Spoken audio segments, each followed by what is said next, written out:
You're listening to the Electrical Company Marketing Podcast, a podcast dedicated to helping your service-based business grow and thrive using the latest technology in internet marketing. And now, here's the host of our show and the CEO of Grow Inc., Matt Law.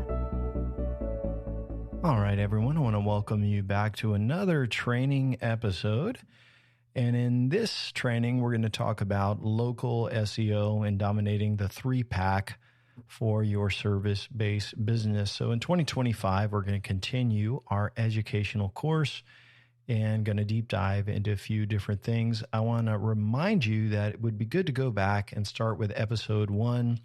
If you listen in order, you'll get the full blueprint of everything we do to help service businesses grow in their marketing. Tell you why that might matter to you. Again, my name is Matt Law. I'm the CEO of a company called Grow Inc. We're in Central Florida. We focus and work exclusively with service-based businesses. And over the last, been doing marketing since 2002, so quite a long time. But over the last few years, we specialized in a type of marketing where we could measure everything. And so it's part of our unique scripts that we built, tracking methodology, allows us to really see a clear picture in what works and what doesn't. And so we put together marketing plans for service businesses based on what we know that works, and we implement them for our clients. What's cool about that is that our podcast is everything that works and nothing that doesn't. So you'll find a ton of value in our podcast and training. But you'll also be able to get a copy of our blueprint book, which is the blueprint for your service business. There's also some other cool tools in there where you can see all of the software that we suggest. And additionally, you can get a mini marketing checklist, which will be very helpful. So let's talk local SEO. And this is a huge thing. It's probably one of the most coveted things for service businesses, where if they could rank up there at the top in that map pack, so it's usually called the 3-pack or the map pack, and it's usually the 3 listings at the top shown in maps. Now, you can also run ads in that section, and I'll talk a little bit about that. But again, it's often called the 3-pack or the maps pack, and we're going to talk about that today. It is the most coveted spot of all marketing for service businesses, also for restaurants and companies like that. They want to be there because if you're not in the top 3, you don't show. So today I'm going to do a deep dive into all that goes into ranking there. So I want to say that there is no magic potion. And I wish you could do one thing and rank there. It's unfortunately not that easy. You have to do a lot of things really, really well. And I'm going to walk you through those in this podcast today. So first and foremost, as we jump in, what do you need to do to rank in the maps section? So first of all, you need to get reviews, and it's not just past reviews. You need a steady stream of new reviews to positively impact your local rankings. So as you close out each job that you do or you finish each project, you need to request a review. And so we kind of automate this for our clients here at Grow Inc. And I'll kind of explain how this works. So when a job is closed in a client's CRM, whether it's custom or their own CRM, usually you can trigger some sort of automation. So we basically can send out a text and an email, and it will say, hey, we're sending you a small gift as our way of thanking you for working with us. We really appreciate it if you would click the link below and give us some feedback. Now, it's a little bit more detailed than that, but inside of that gift, there would be, say it's a cup, there would be business cards in there, a folded business card that says thank you and it has a QR code and asks them to leave a review. And then if they scan that QR code, it takes them over to the review page, which basically they can do smiley faces. If it's all smiles, a big smiley face, then it takes them over to Google. If it's like, hey, I'm not happy, then what would happen is it would get an email that could go be sent to the client and keeps them from leaving a bad review. So getting reviews is important for you. So we build this into our system. And so you need to be thinking about, as a small business owner, a service business owner, how you can get more reviews. And so it's a big part of the automation and the setup and the plan for that. And you have to see there's two benefits to having reviews. First of all, it's going to build a lot of trust with customers and prospects. So like someone opts into your website, they came from Google, they probably found you on Google, and they want to see how well, what other people say.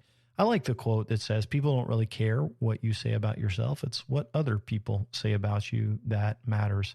So anyway, enhancing customer trust is one, and it also boosts your ranking. So that is why you want to get out there and get reviews, and you want to get a steady stream of doing that.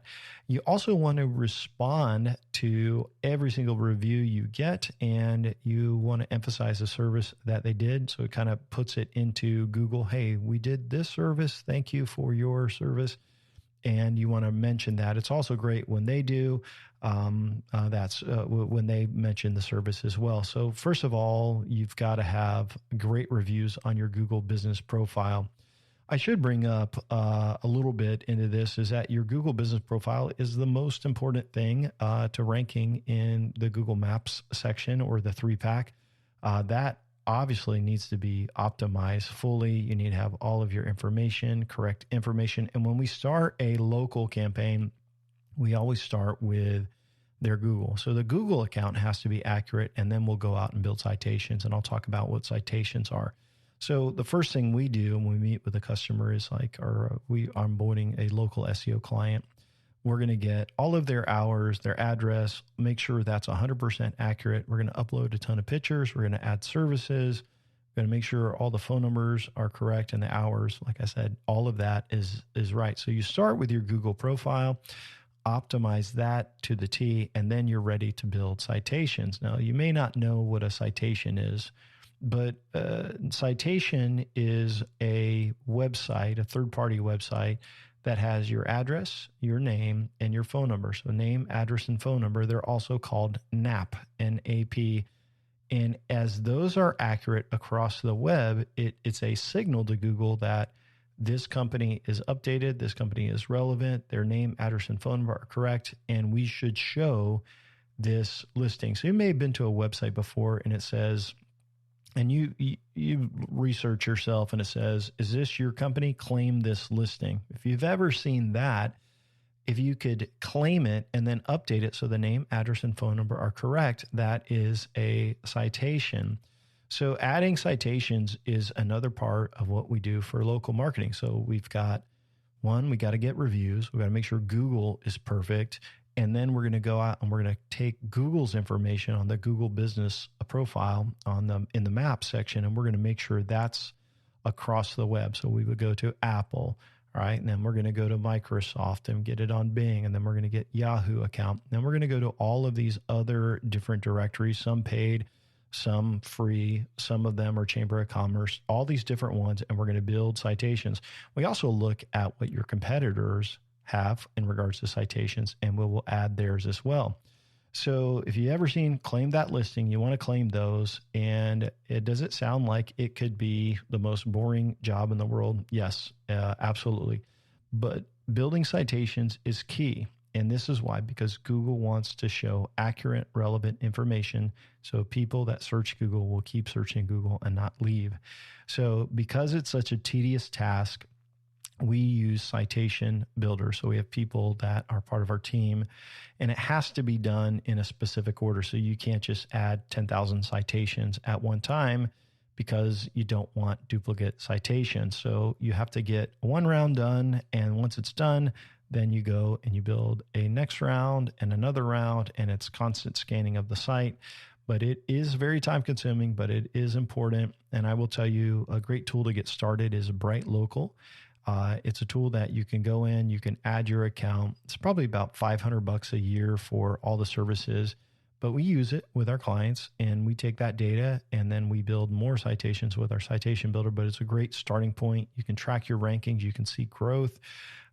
It's really a great tool for that. And then they've got a couple services where you can add a company to an aggregate, which is a lot of listings, and then they can build some citations for you as well.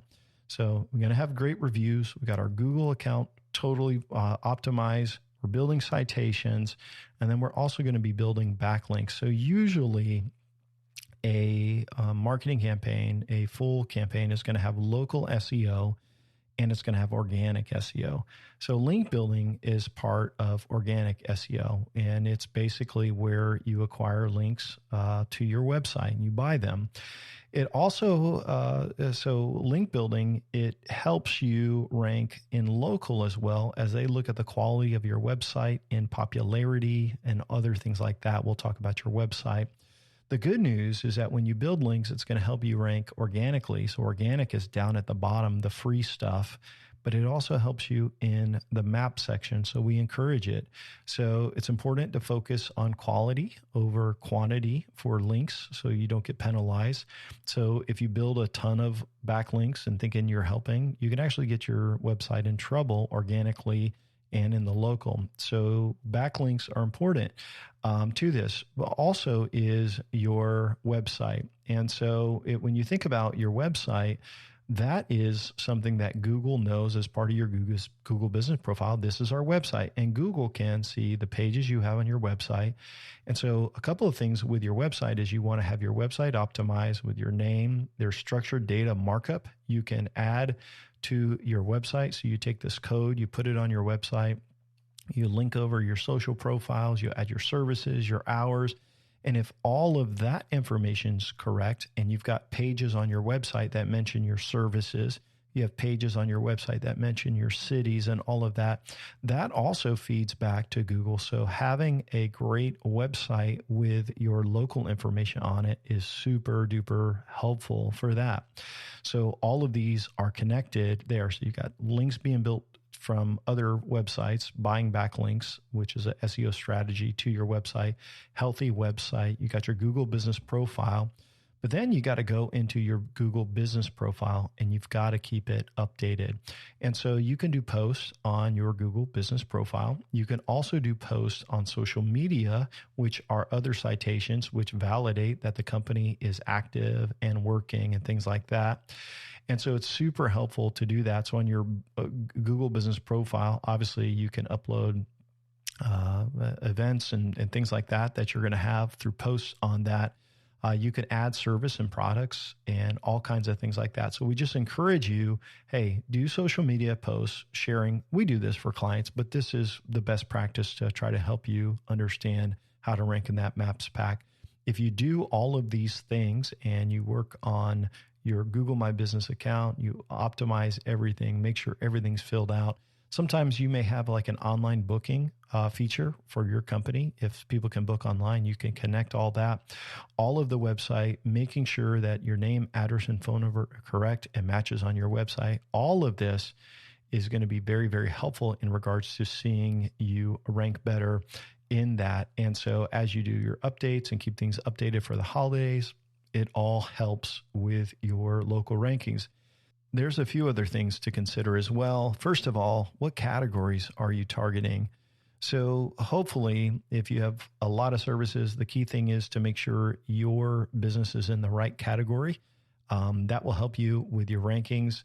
The name of your company, and if you have your services inside of that name, that also is helpful. The name of your domain also matters. The content of your website, actually your address location. So you're usually going to rank best closest to your address. And so sometimes you may have like a virtual office where you can like out one room that you could go to, and it just may not be in a ideal location. And so you need to think about through that where you want to rank at in the maps, or if you want to add multiple locations. Another thing that we see working, which can be manipulated, which is kind of crazy, is click-through rates. There's tools that will optimize your click-through rate so that you get more clicks to your business versus the company that is above.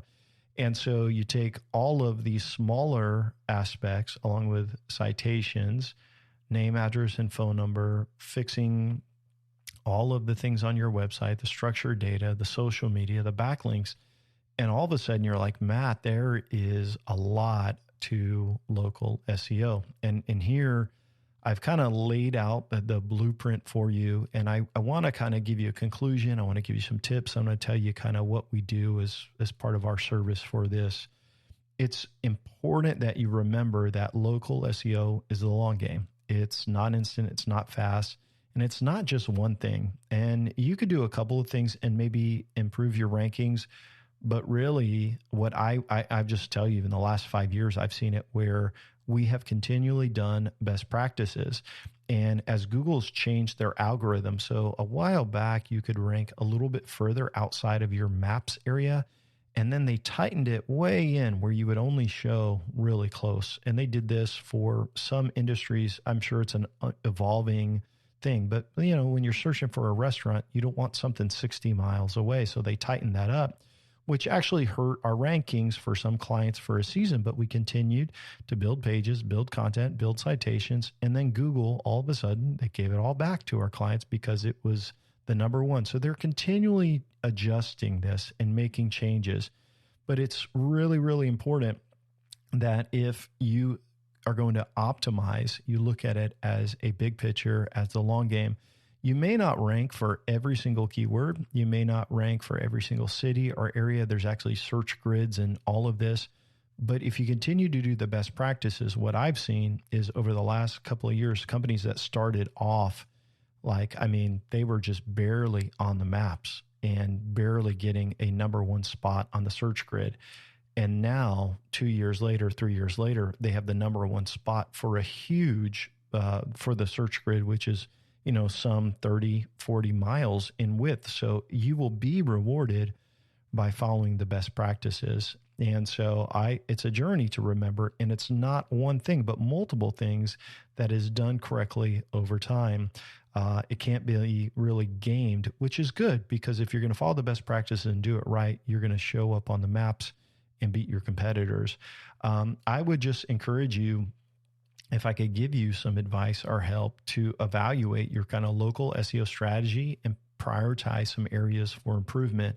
So I would start with Right Local, getting an account, and perhaps optimizing your Google listing. Work on those two things to get started. You can also look at some of your competitors' Google listings, see what they're doing in regards to services, what category they're in, all of that, and then work on getting reviews. You can email past people. You can work on a system for, as you close out a project, for getting more reviews. As you do those things, that's a really good foundation for getting started. Then I'd come back and work on your website, your structured data, SEO, link building, things like that you maybe need an SEO company for. All that said, there's a lot that goes into local SEO. It's a slow game. It's the long game. It's working so that you can rank well in organics, and you're also going to be able to rank in the map section. But what I will tell you is that it is absolutely by far one of the best ways to grow your business, because people trust Google Maps. And one thing that I have seen, especially recently, is that Google, if you are ranking well in Google and you're showing up in Google Maps there, you're going to show up in Yahoo. You're going to show up in Bing. You're also going to show up in ChatGPT, in Siri, and all these others. Over the last couple of months, I've seen listings or ads on social media, and they're like, hey, get listed in ChatGPT. Well, here's what I'm going to tell you. When companies do all of the best practices, which really, these are all the best practices, they're making sure, hey, clean website, we're mentioning our data, all the information is accurate, we're checking it, we're building, confirming these links and citations, we're doing all of this stuff. And then what happens is, if I search for our clients that are doing local SEO, they show up in the top 1 or 2 spots on ChatGPT search, which is the wave of the future, which is interesting. So you want to follow kind of the process. I want to answer just a couple of questions on local SEO that I get often. And probably the number one question is how long is it going to take? And it varies. I will say that usually within 3 months, you should see big improvements of starting an aggressive campaign. So usually when we onboard a new client, it's usually the first thing we do, but sometimes it gets delayed if a client is getting a new office or an address or they're changing things. And so whenever that happens, it's good that we don't build citations yet. Because there's variables. The other thing is the website has to be live. It has to have their address on it. So if we don't have access to their website or their address to update that, then we can't launch their local. But usually when it goes live, it's about 3 months to see a big change. But in that process, in that phase, you have to build citations, right? You have to build links. You have to make sure the website content's done. You have to have all of these things done to see that. So if you just throw out a website and say, hey, we're ready, we started this, we bought our Bright Local account, why aren't we ranking? No, there's more things to it than that.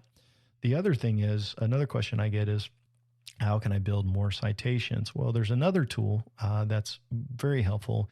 It's called WhiteSpark, and it's a Canadian company. You can go to whitespark.ca, and there you can basically create an account and you can go in and you can enter one of your competitors and you can see a list of all of their citations, which is very, very helpful. So then what we do is we have developers go out and build competitor citations, which give our clients new citations, which help them rank better. So you can go to all of your clients, get their citations, improve that. Very, very helpful for that. So that's another way that you can get citations. There are other people that will build citations for you, but what I want to encourage you to do is to make sure you don't do too many at a time. You got to make sure one round's done because you don't want duplicate. Another question, what are the most important citations to get? So the most important citations to get are the most popular websites. So it's going to be your social media pages and accounts. So like it would be Instagram, it would be Facebook, it would be all of LinkedIn pages, all of your most important social media accounts. Number one, it's going to be all of the main search engines, Bing and Yahoo and Google places. Start with Google. You want to get those. And then it would be your local chambers or anything that is local to your location. With that said, I want you to know we really appreciate you listening to the podcast. I hope you found it really helpful and informative. Remember at Grow Inc., that's www.gro.inc. You can go there and we've got some amazing resources for you. We've got our complete blueprint. We've got our marketing tools and our DIY marketing plan checklist. You can download those. There's also some audio that are very, very helpful for you to listen to and use. If you're interested in talking to us about a local SEO or a full marketing campaign, you can reach out to us by filling out an application after you request our free resources. Again, this is Matt Law with Grow Inc. I want to thank you for listening, and I hope you have an awesome day. Thanks for listening to the podcast today. We hope you found today's episode helpful and informative. For more information about Grow Inc. and to request our free marketing blueprint ebook and other resources, please visit www.grow.inc. That's GRO.inc. We'll catch you in the next episode.